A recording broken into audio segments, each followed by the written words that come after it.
मेरे प्रिय भाइयों एवं बहनों, हम 40 काल के दूसरे रविवार में प्रवेश कर रहे हैं। पिछले रविवार में हमने सुना प्रभु यीशु उपवास और प्रार्थना करने के लिए निर्जन प्रदेश गए, जहां शैतान ने उन्हें 3 बार परीक्षा में डाला। प्रभु यीशु भूखे, प्यासे और शारीरिक रूप से कमजोर होने के बावजूद वे शैतान की परीक्षा से हार नहीं माने। वे शैतान की परीक्षा को ईश्वर के वचन के द्वारा विजय प्राप्त की और विजय प्राप्त करने के बाद वे अपनी महिमा प्रकट करते हैं और दिखाते हैं कि जो व्यक्ति ईश्वर के वचन में विश्वास करके और उसमें मनन चिंतन करता है और भोग विलास के जीवन को त्याग कर ईश्वर पर भरोसा रखता है, वह व्यक्ति हर कठिनाइयों का सामना कर सकता है, क्योंकि ईश्वर हमेशा उसके साथ रहता है।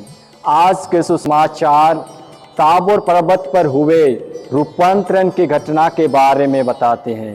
प्रभु यीशु अपने शिष्यों पेतरुस, याकूब और योहन के साथ ऊंचे पर्वत पर प्रार्थना करने के लिए गए।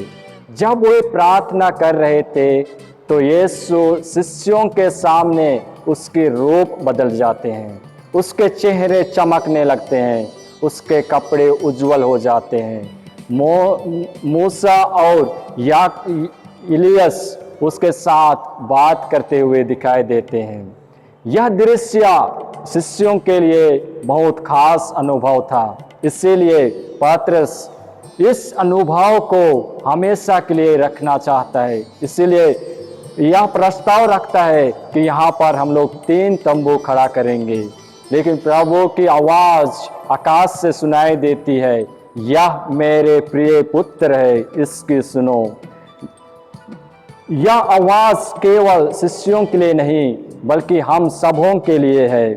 इस भाग दौड़ के दुनिया में हम अपने परिवार की चिंताएं, अपने जीवन की चिंताएं को लेकर इसके बीच जो ईश्वर की शांत और हल्की आवाज़ को हम लोगों को सुनने के लिए बहुत कठिन हो जाते हैं। लेकिन यह 40 हम लोगों को शांत रह के प्रार्थना में समय बिताने, प्रभु ईश्वर के वचन पर मनन चिंतन करने के लिए आमंत्रित करते हैं। जैसे इब्राहिम की तरह, जब इब्राहिम एक सुरक्षित और आरामदायक जीवन जी रहा था, तब ईश्वर ने इब्राहिम से कहता है, अपने देश, अपने कुटुंब और अपने पिता का घर को छोड़कर उस देश चले जाओ जहां मैं तुम्हें दिखाऊंगा। इब्राहिम बिना सवाल पूछे ईश्वर से उस पर विश्वास करके चल पड़ते हैं। तब ईश्वर ने इब्राहिम से कहता है, मैं तुम्हें आशीष दूंगा और तुम एक आशीष के पात्र दूसरों के लिए भी बनोगे। मेरे प्रिय माता पिता एवं भाइयों बहनों, हम अपने जीवन में सुरक्षित और आरामदायक जीवन जीना चाहते हैं। हम अपने जीवन में बदलाव लाना नहीं चाहते हैं, क्योंकि हमें बदलाव से डर लगता है। जब हम बदलाव करते हैं तो हमें कुछ ऐसे निर्णय लेने पड़ते हैं अपने जीवन में जो हमें स्पष्ट रूप से दिखाई नहीं देते हैं। इसीलिए प्रभु यीशु कहते हैं, प्रभु ईश्वर में विश्वास करो।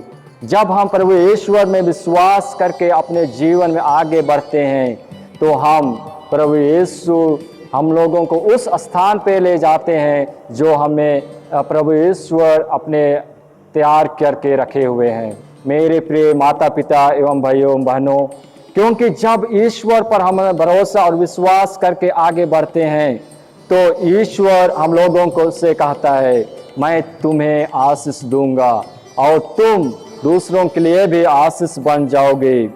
जब हम प्रभु ईश्वर पर विश्वास करके उसके वचन पर मनन चिंतन करके उनके आज्ञाओं का पालन करके हम आगे बढ़ते हैं तो हम एक दिन उस महिमा में सहभागी होंगे जब ताबोर पर्वत में यीशु और मोसेस और इलियस दिखाई देते हैं।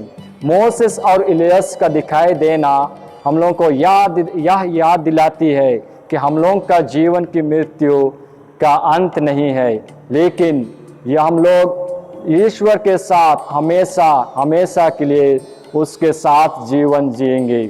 जब हम अच्छे जीवन जिएंगे, जब हम ताबोर पर्वत के अनुभव को घाटी से नीचे उतरकर लोगों को बीच ले जाते हैं, जब हम प्रार्थना की शक्ति को लोगों के बीच सेवा और प्रेम में बदलते हैं, तो प्रभु यीशु हम लोग से यह प्रतीक्षा करते हैं, हम लोग से यह आज्ञा देते हैं कि आप लोग भी एक दिन यीशु के साथ महिमा में प्रकट होंगे। प्यारे माता पिता एवं भाइयों एवं बहनों, यह 40 काल हम लोगों के लिए एक अच्छा अवसर है अपना समय प्रार्थना में बिताने के लिए, अपना समय वचन को पढ़ने के लिए और उनमें मनन चिंतन करके ईश्वर में विश्वास करके हम लोगों को आगे बढ़ना है और हम लोग एक दिन ईश्वर के पास उसके साथ महिमा में सहभागी हो सके।